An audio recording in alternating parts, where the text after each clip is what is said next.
Hello दोस्तों, welcome, good evening. स्वागत है आप सभी का।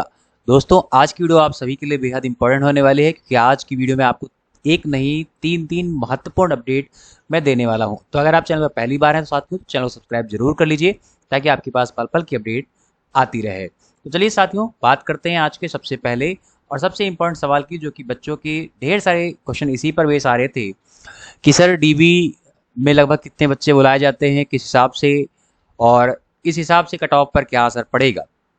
क्योंकि दोस्तों आपको मालूम है कि इस बार कोई डिस्क्रिप्टिव तो होना नहीं है, सीधे आपको डॉक्यूमेंटल वेरिफिकेशन के लिए जाना होगा जो कि डिपार्टमेंट की तरफ से कराया जाता है। तो उसमें कितने बच्चों को लगभग बुलाएंगे, और जैसा कि मैंने आपको प्रीवियस वीडियो में भी बताया था कि अगर मैक्सिमम बच्चे बुलाएंगे तो फिर प्रोसेस बहुत ज़्यादा लंबी हो जाएगी और एसएससी इतने बच्चों को किस तरीके से कंडक्ट कराएगा। तो इस वजह से हो सकता है कि चांस बने कि वो फर्स्ट सेक्शन का कट ऑफ निकाले ताकि कुछ बच्चों को फिल्टर किया जा सके। आइए उसी का एक रिव्यू लेते हैं दोस्तों। यहाँ पर मैं आप सभी को एसएससी 2020 का एक रिजल्ट दिखाने वाला हूँ जो कि फाइनल रिजल्ट है। सबसे पहले तो यहाँ पर देख लीजिए कि 18 से 25 वालों के लिए यहाँ पर 3266 वैकेंसीज थी, 18 से 27 वालों के लिए 706 वैकेंसीज थी, टोटल 3972 वैकेंसीज थी, यानी कि अपने आप में बहुत कम वैकेंसीज थी। फिलहाल 2023 में तो इससे भी कम आ गई हैं, तो अब नहीं कह सकते कि ये कम। फाइनल रिजल्ट में अगर हम बात करें, देखिए staff selection commission declared the result of paper 2 of multitasking. ये पेपर 2 के रिजल्ट की कहानी बता रहा है। Staff selection 2020 on 27/9/2022 were in total 9754 candidates were qualified for appearing in DV. DV में 9754 बच्चों के लिए आपके कह रहा, ठीक है, जबकि वैकेंसीज कितनी थी 3972, यानी कि लगभग 3 गुना के आसपास। ठीक है प्यारे बच्चे, लगभग 3 गुना के आसपास। ठीक है, और फिर फाइनल रिजल्ट निकाला गया। फाइनल रिजल्ट में इन्होंने 3196 लोगों को 18 से 25 के एज ग्रुप में रखा, जो कि आप देख सकते हैं 3266 की वैकेंसीज थी। 1827 में 691 रखे गए जो कि 706 की वैकेंसीज थी, और टोटल 3887 फिल किया गया, वैकेंसी 3972। बाकी आप यहाँ पर नीचे देख सकते हैं जो कि चीज़ें लिखी रहती हैं। तो यानी कि जब पेपर 1 एंड 2 दोनों थे, दोनों में चीज़ें लोगों की, पेपर 2 हालांकि क्वालिफाइंग था, फिल्टर पर कुछ बच्चे जरूर हुए होंगे, तब 3 गुना डीवीएम बुलाए गए थे। तो अब तो सिर्फ एक ही पेपर है, मैक्सिमम बच्चे बुलाने के चांस हैं, लेकिन इतने भी नहीं कि प्रोसेस बहुत ज़्यादा लंबी हो जाए, क्योंकि डीवी प्रोसेस में आप जानते हैं समय बहुत ज़्यादा लगता है। उसी वर्ष की अगर मैं बात करूं कि कट ऑफ क्या गई थी, तो 18 से 25 वालों की कट ऑफ जो मिनिमम गई थी, तो वो कर्नाटका, केरला स्टेट्स की थी। यहाँ अनरिजर्व 8166, ओबीसी के लिए 8126, ईडब्ल्यूएस के 8114, एससी के लिए 77/9 और एसटी के लिए 71।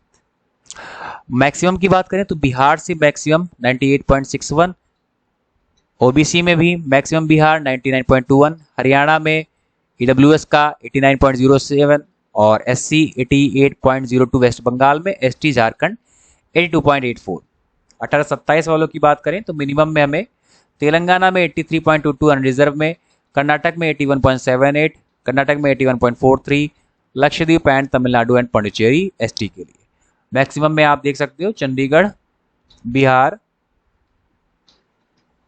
बिहार और चंडीगढ़। ठीक है, बिहार में वैकेंसीज की वजह से आपको ये कट ऑफ जो है बहुत ज़्यादा हाई देखने को मिल रही। तो साथियों, जब इतनी हाई कट ऑफ गई थी उस वक्त कंडीशन ये थी। तो इस बार तो चीज़ें बहुत सारी चेंज हैं, आप सब जानते हो। सेक्शन 2 को मेन माना गया है, जिसमें जीके और इंग्लिश है। जीके इंग्लिश सबसे ज़्यादा निगेटिव सेक्शन होते हैं, जो निगेटिव कराने के चांस रखते हैं, स्पेशली जीके। तो क्या वेरिएशन होगा, ये एसएससी को थोड़ा सा सोचना पड़ेगा निश्चित तौर पे, किस हिसाब से वो डीवी कंडक्ट कराता है बच्चों की। उसके अलावा 10 तारीख आज एक नोटिफिकेशन एसएससी ने जारी किया है, वो किस चीज़ से रिलेटेड, ध्यान समझिए। Multitasking non technical staff and havildar examination 2023 should submit their online application much before the closing date. Closing date है 21/7/2023। कह रहा है कि इससे पहले आप इसको फॉर्म फिल कर दीजिए, not to wait till the last date to avoid the possibility of disconnection. कह रहा है कि अगर आप पहले भर देते हैं तो आपके लिए बहुत अच्छा है, क्योंकि लास्ट टाइम में क्या होता है, एसएससी की वेबसाइट्स वगैरह प्रॉब्लम करने लगती हैं, तो इस केस में कोई रिस्पॉन्सिबिलिटी नहीं ली जाएगी। ठीक है, दूसरा नोटिफिकेशन साथियों क्या है, तो दूसरा नोटिफिकेशन भी 10/7/2023 का है। आप देख सकते हो लिखा हुआ है, the commission has decided to do away with the payment of obligation fee through offline challan. Offline challan के थ्रू फी सबमिशन करने को कमीशन ने क्या कर दिया, रोक दिया। ठीक है, for all its future examination. The payment of application fee can be made only through online payment modes such as net banking, credit and Bhim UPI वगैरह। अब जो आपका फी सबमिशन होगा वो सिर्फ ऑनलाइन माध्यम से ही होगा, यानी कि ऑफलाइन के लिए जो 2 डेज आपको दिए जाते थे वो अब नहीं दिए जाएंगे। दूसरी बात ये कि बहुत सारे बच्चे होते थे फॉर्म रजिस्ट्रेशन करा दिया, फिल हो गया, या फॉर्म भर दिया हमने, चालान कराते रहेंगे, तो ये चीज़ें अब आपको नहीं करनी, आप तुरंत ही हाथों हाथ सारा काम करिएगा, रिस्क बिल्कुल भी मत लीजिएगा। ठीक है दोस्तों। इसके अलावा जो इम्पोर्टेंट बात आ रही है वो बात है हमारे एसएससी जीडी बच्चों के लिए। यहाँ पर लिखा हुआ है, ध्यान से समझिएगा कि GD examination 2022 in CAPF rifleman, Assam rifles and sepoy in NCB, shortlisted candidates tentatively scheduled from 17/7/2023 onward. The e admit cards for DV stage will be uploaded on CRPF website.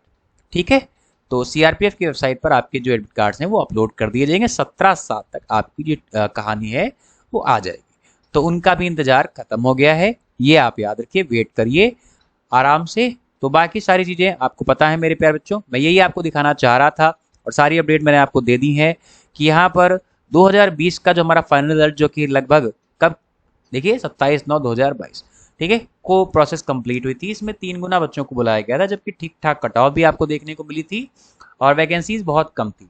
इस बार वैकेंसीज बहुत ज़्यादा है, यानी कि निश्चित तौर पर बच्चों की संख्या भी बहुत ज़्यादा होगी डीवी के लिए भी।